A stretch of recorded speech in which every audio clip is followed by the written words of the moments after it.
একজন প্রবাসী মারা গেলে দেশে তার লাশ দেশে আনতে 4-6 মাস সময় লেগে যায়। এই সময়টা লাশ ফ্রিজে রাখা থাকে। প্রশ্ন হলো, মৃত্যুর পর যে হিসাব নিকাশ তখন থেকেই কি শুরু হবে নাকি কবর দেওয়ার পর থেকে হবে? দেখেন, আলমে বারজাখ, মানুষের জীবন, দুনিয়ার জীবনটা হলো দুনিয়ার জগৎ। এরপরে মৃত্যুর পরে কিয়ামত যখন শুরু হবে, বিচার শুরু হবে, সেটা হলো আখিরাতের জগৎ।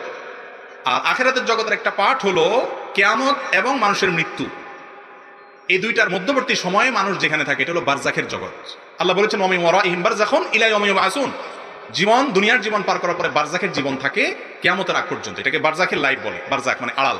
এই কবরের জীবন বা বারজাখের জীবনটা যে যেখানে যে অবস্থা আছে, কাউকে কবর দেওয়া হয়েছে, সচরাচর কবর দেওয়া হয়, কেউ আগুনে পড়ে ভস্ম হয়ে গেছে, তাহলে তার ধ্বংসাবশেষ ওই জায়গাতেই তার সওয়াল জবাব হবে। যে অবস্থায় থাকুক সে অবস্থায় রূহ দিয়ে আল্লাহ তাআলা সওয়াল জবাব অ্যারেঞ্জ করবেন, যেটা আমরা ফিল করতে পারবো না।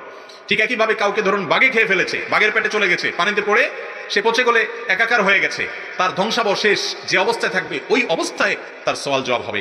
আল্লাহ তাআলা জানবেন এবং সে লোক তার রূহ ফিল করবে, মানুষ এটা ফিল করবে না। এছাড়া গায়েবের জগতে একজন মানুষ ফ্রিজে 4-6 মাস তার লাশ রাখা হচ্ছে, বিভিন্ন প্রসেস হচ্ছে, এখনো কবর দেওয়া হয়নি, এর জবাবদিহিতাটা কি কবর দেওয়ার পরে হবে নাকি ওখানে নির্দিষ্ট সময়ের পরে হবে? এটা একমাত্র আল্লাহ ভালো জানেন। কারণ এই বিষয়ে কোরআন হাদিসে স্পষ্ট কিছু আসে নাই।